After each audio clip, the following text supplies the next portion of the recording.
Hello, good morning. Welcome back to KXAN Live. I'm your host, Esmeralda Zamora, and this Wednesday we have our Kristen's Classroom segment, as always, with meteorologist Kristen Curry. Kristen, thanks for joining us. How are you doing this morning? Pretty good. It was a busy morning tracking storms through the area. Nothing too severe once we had that hailstorm pass through Georgetown last night, but got some good, healthy rain. Yeah, I think it was about like 7 in the afternoon when I started hearing the little raindrops out my window. Opened all the windows up and it smelled so good. Yeah, you're talking about last night? Yeah, it was really nice to see that rain come in. We could do without the hail, as always, but it was nice to get some rain. Picked up over 1.5 inches in the Austin area. Wettest day of April so far. Yeah. And we got another round tonight. So. Well, April showers are here right before April wraps up, but we have a fun topic and it's lightning truths and tales. Yeah. What are we going to talk about today? I figured, we did a tornadoes, truths, and tales a while back, and I thought, let's talk about lightning, because I do think it is one of the most underrated threats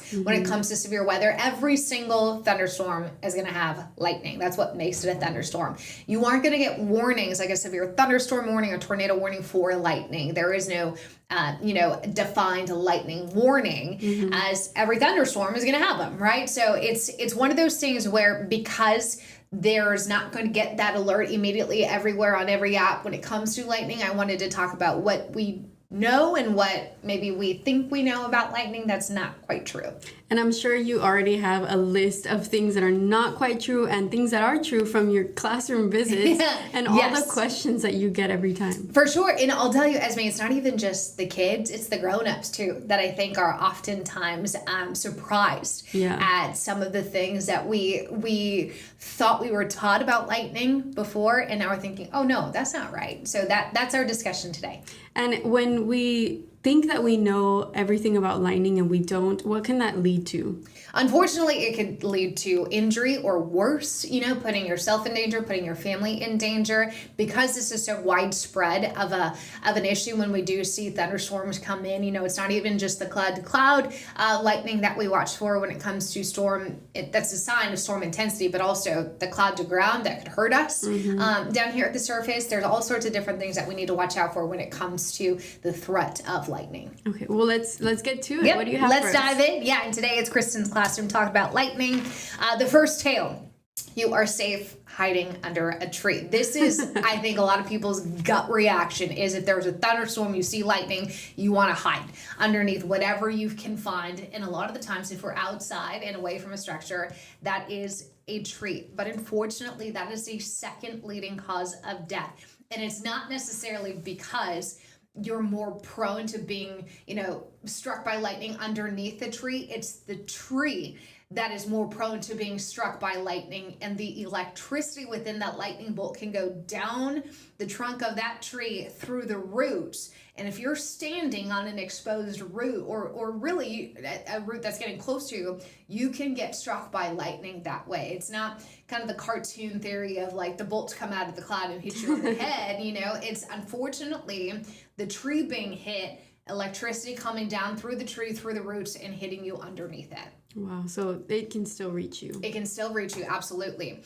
Another tale: you are 100% safe in a home. Now, this is tough because I do tell kids, the safest place to be is in a home, but there are some precautions we have to take, because you can get electrocuted through appliances, right? Now, we're kind of steering away from the corded phones that we used to have, right? At grandma and grandpa's house or mom and dad's house. But anything that's plugged in, we don't want to be touching any sort of exposed wire, TVs, or a connection, because of some of the those breaker boxes or metal boxes outside of your home. So just stay away from that. I think more often than not, you are going to be safe in your home, but it's just not 100%. I can't guarantee it, especially if you do have those exposed pipes on the outside of your home. Something else is this one, and I hear this all the time, like I mentioned, especially with grown-ups. Metal attracts lightning. That is not true. Metal does not attract lightning.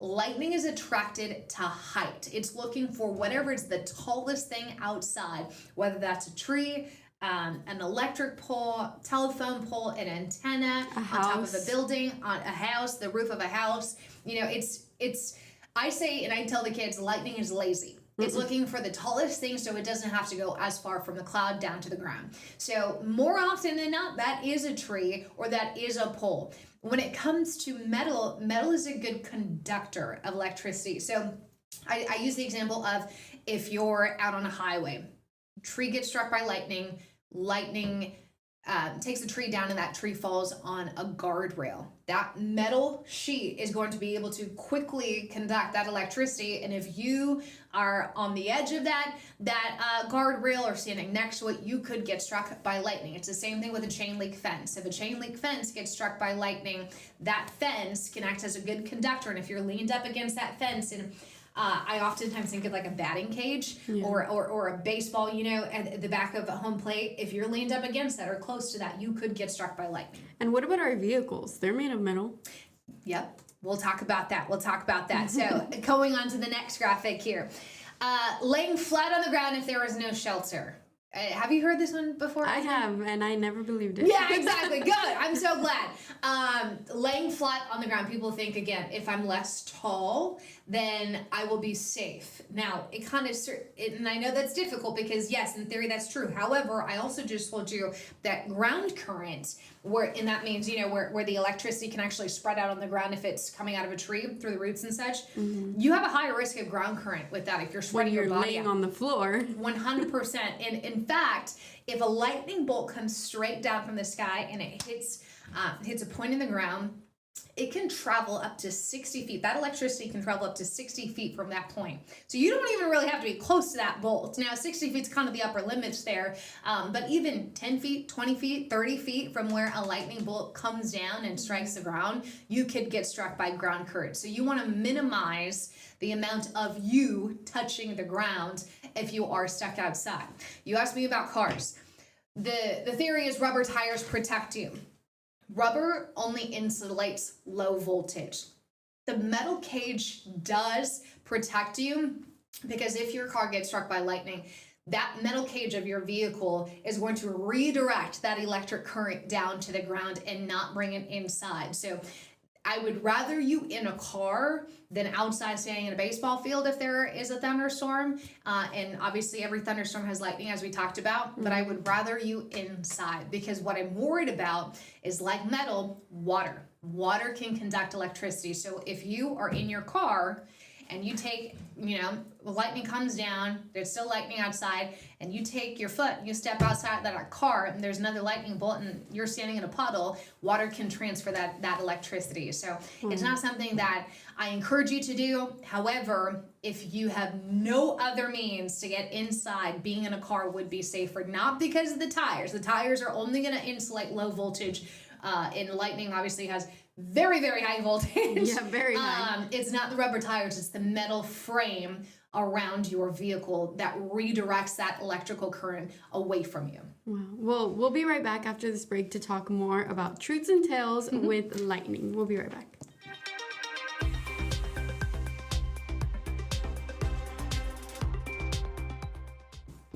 And we're back here with Kristen's classroom, speaking with our meteorologist, Kristen Curry, about the truths and tales that come with lightning. With me to do this is, of course, Kristen Curry. Kristen, we were just talking about rubber tires.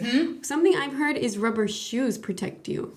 It would be the same kind of thing. Rubber on the bottom of your shoes is going to insulate you from low voltage, but not the high voltage that lightning carries. I mean, you think about lightning is 5 times hotter than the surface of the sun. Like, this is scalding. And that's what I tell the kids when I go, to these schools is sometimes they'll say, can you survive a lightning strike?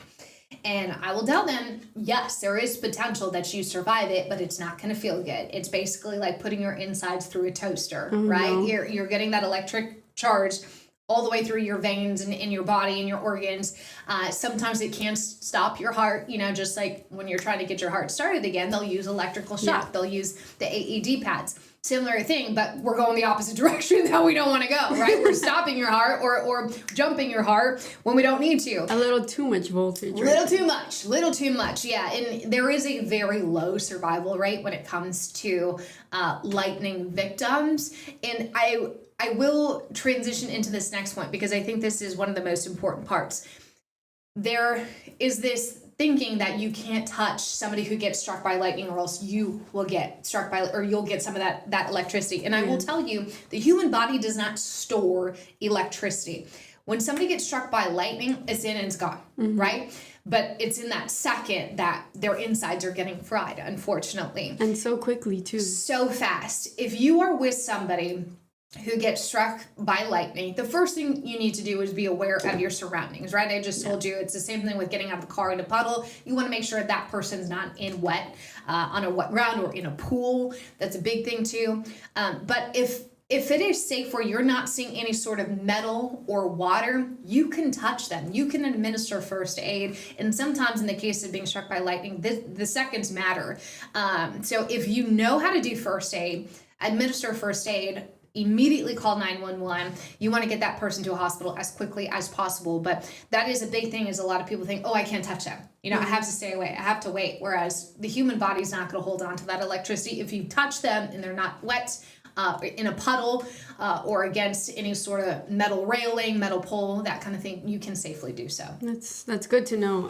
Now that we're talking about this, I remember when I was younger and we had a pool in our house, my mom always said, get out of the pool when the lightning was striking or when it started to rain and we heard thunder. So now I'm realizing she was right. And this whole time I would get upset that she would kick me out of the pool. And she was right. And you know what it is? A lot of the times when we see lightning victims, when it comes to the pool, it's because those pipes in the pool come out above ground. Yeah. And so if they get struck, if that metal pipe gets struck by lightning, the whole pool, it'll go down through the pool and into the water, and the water obviously is a good conductor. You see, unfortunately, sometimes if there's any sort of malfunctioning in the wire of pool lights, it's the same kind of thing. So I just wanted to kind of drive home the point here. I've got this really interesting information that the weather company put together for us, that basically shows you where people have lost their lives between 2006 and 2003 from lightning. And you're noticing a lot of these are outside, right? Under a tree. 92 people there between 2006 2023 there. So close to 20 years, about 17 years, we've had people close to 100 die because they were hiding under a tree. The other big one to point out, on the water. Right? We know boating, rafting. 69 Yeah, a lot of people here in Central Texas go out and hit those lakes in the summertime. And unfortunately, you can lose your life with lightning in a thunderstorm. On the roof, a lot of that has to do with construction workers, unfortunately, home builders. But even out in the field, we have a big agriculture industry here in Central Texas. And so this is something you definitely want to be mindful of. On a golf course? Yeah. I mean, some people will risk it. And unfortunately, Mother Nature will always win. That is a very true statement. And more often than not, she is undefeated in those scenarios. So we don't want to test her. But like I mentioned, with it, whether it be construction, in a driveway, parking lot, in a park. Under a tree, 92 under a tree. Yeah. It's crazy how many people. But, you know, I would say 95% of these are outside. There are a small number there. You can two inside a home. Inside a home too, and that kind of goes back to some of the appliances that we were talking about. But it's unfortunate, and we see this almost every year. In fact, I would say it is every year. We see people lose their life with lightning here in Texas. Kristen, in your article, you wrote people need to stay weather aware. What do you mean by this, especially now that we're seeing all this severe weather coming up and meteorologists are talking about it? We're seeing rain, we're seeing thunder, we're seeing hail. What does that mean, being weather aware? It's basically just staying up to date with the forecast, right? And we know, especially in the springtime, things can change very quickly. Last night was a prime example. We were thinking an isolated storm, maybe here and there, whole country, when all of a sudden all the ingredients were right. Storm developed right on top of Austin, blew up into a massive hailstorm in Georgetown so quickly. So sometimes Mother Nature is not going to give you that generous lead time to get yourself to a place of safety. So you want to make sure you've got some sort of app, resource, local intel that's going to tell you when these storms are coming or if they're there. my advice to you would be the KXAN weather app, because with the KXAN weather app, there is a setting to where you can be notified. I think it's within 10 miles. It will notify you if there is lightning nearby, and that would be your cue to get inside and get everybody off the trail, out of the pool, and that kind of thing. And that's with everything. Yesterday, I had my weather app on, and I got a notification that said in 50 minutes it will start raining. And I was there waiting, and it was right on the dot 50 minutes later. Right, and I can tell you too, with the KXAN weather app, if those for whatever reason become frustrating to you, if you're inside at 10 o'clock at night, you can turn those off for the night. You don't have to keep the precipitation alert, the lightning alert on if you know you're going to be outside. I encourage you, in fact, to go in there in the KXAN weather app and tinker around with those notifications to see what works best for you, especially with an overnight event like what we had last night. I had told on Facebook some of the viewers there, all you really need if you know you're going to be inside is a severe thunderstorm warning on, tornado warning on. Yeah. Those are going to be two, and really flash flood warning as well. I would add that third one. But it's only if you're going to be outside at a baseball game, or soccer practice, where it's more important to put that lightning alert and that precipitation alert on. Or if you're even worried and you don't have those alerts on, just get in the app and see what's going on. Yeah, for sure. And I can tell you, during the springtime, more often than not, there's going to be some sort of storm chance around. Yeah, it's not until really June do our storm chances fall off. We get into the long stretches of hot, dry, and sunny here in central Texas. But April and May are the 2 months that give us the most trouble when it comes to thunderstorms and just like the volatileness of our atmosphere and how quickly these things can develop. Yeah, and we see it every day, how quickly it's developing. We have your article right now on our website. It's titled Lightning Truths versus Tales. It's on our homepage, kxan.com. What do you have in this article that we maybe didn't get to talk about? One of the things was, I think a lot of people underestimate how far lightning can strike from the parent storm. So at the very bottom there, we call them bolts from the blue, because lightning can actually strike 10 miles from the parent thunderstorm. So you really don't even have to be underneath it or even that close to a thunderstorm to see bolts from the blue. If you ever sometimes watch our weather coverage and we've got thunderstorms and you see a little random lightning bolt on the map that doesn't seem to be with the rest of them, that typically means a bolt from the blue, or that lightning has struck outside that parent storm from a few miles away. And those can be scary too, because you're looking up and, like it says, bolt from a blue sky, you don't even realize. But if there's thunderstorm activity really anywhere in the region, my advice would be to get inside. Yeah, of course. I have one more question for you. Yes. I either heard this from a movie or from a relative about people who survive lightning strikes end up with a white streak in their hair. Is that true? I don't think so. I have not heard that. Like a frozen, princess. Like froze, Tangled. I have not heard that. More often than not, it's lightning strikes lead to some sort of nervous system disability. So you could become paralyzed. You could have some, nerve ending issues. Those are the biggest consequences, or what's what I'm looking for, the biggest result, for lack of a better word, of what happens when you get struck by lightning. But it's one of those things that I wouldn't test it, right? I wouldn't want to find out if it gives you that little lucky streak of white. If you do survive a lightning strike, yes, you are lucky. Opposite side of that would be you are very unlucky if you get struck by lightning, because it's not like it happens a lot, right? And the other thing I might add is, lightning can strike the same place more than once. That is also a myth that is not on here, but lightning can strike the same place more than once. We see it all the time on some of the tallest buildings around. There was some report that the Eiffel Tower has been struck hundreds of times because it is so tall and it's made of metal, and oftentimes, lights, especially with a house or a tall building, they have these grounding wires to where it would do the same thing similar to a vehicle, where it would ground the lightning and not strike anything, up top with people on a rooftop or whatnot. Yeah. For the rest of today, what can we expect in the weather forecast? Yeah, so let me get you to your 7-day forecast here, because we do anticipate another chance of some storms late this afternoon, evening. Because our atmosphere is so worked up, worked over this morning. It's probably going to take a little while for those storms to get going, but we do have a chance of seeing more storms later this afternoon. I would say this evening, probably. This evening, a little bit more likely. And then depending on how today's timing shakes out, more storms tomorrow. Kind of like what we've seen over the last 24 hours. If those storms do really well, then it delays the next round. If we only see a couple storms pop out this evening, then I think tomorrow is going to be a much more active day because the atmosphere would have had plenty of time to get itself together. Mm-hmm. So we'll watch how today's round plays out because it will influence the round we see Thursday and Friday. This weekend, we do start to dry out. We've got highs back into the 90s Sunday and Monday with mixed sun clouds, and then the weather stays active as we finish up the month of April and get into May. Well, nice to see that our weekend is going to be pretty clear. Yes, yeah, I think we timed it quite right. Well, thanks for joining us, Kristen. We're excited to hear what topic we will cover next Wednesday. These are always fun to have you here with us. Yeah, hopefully we accidentally learned a little something. That's what I tell the kids. I'm like, give me a thumbs up if you accidentally learned a little something, and then my job has been done. Yes, of course. Well, thanks for joining us, Kristen. Of course.